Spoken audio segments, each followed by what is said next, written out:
আসসালামু আলাইকুম সুপ্রিয় দর্শক, আপনারা এই অসাধারণ মজার ভাজিটা রুটি পরোটা কিংবা গরম ভাতের সাথে করে খাবেন, অসম্ভব মজা। এখানে আমি কড়াই বসিয়ে দিয়ে এর মধ্যে আমি পেঁয়াজ কুচি দিয়ে দিলাম, তারপরে দিয়ে দিব এখানে পরিমাণ মতো তেলটা দিয়ে তারপরে একটু যখন বাদামি হয়ে আসবে সামান্য একটু হলুদ গুঁড়া, মরিচ গুঁড়া, একদম একটু সামান্য কালার হওয়ার জন্য হাফ চা চামচেরও আরও কম।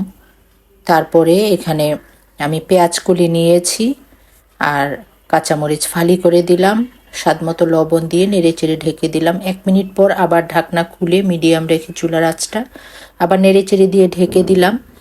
তো যখন একটু নরম হয়ে আসবে নেড়েচেড়ে দিয়ে এখানে আমি দিয়ে দিব একটা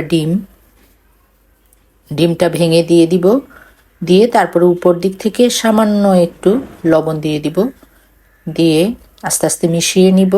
তারপর নেড়েচেড়ে মিশিয়ে নিয়ে একটু ঢাকনা দিয়ে ঢেকে দিব 1-1.5 মিনিটের মতো। তারপরে আবার একটু ভাজা ভাজা করে তুলে নিব। হয়ে গেছে মজাদার এই পেঁয়াজ কলি আর ডিমের ভাজা, অসম্ভব মজার। এটা রুটি পরোটা কিংবা গরম ভাতের সাথে আপনারা খাবেন। সবাই ভালো থাকবেন, আল্লাহ হাফেজ।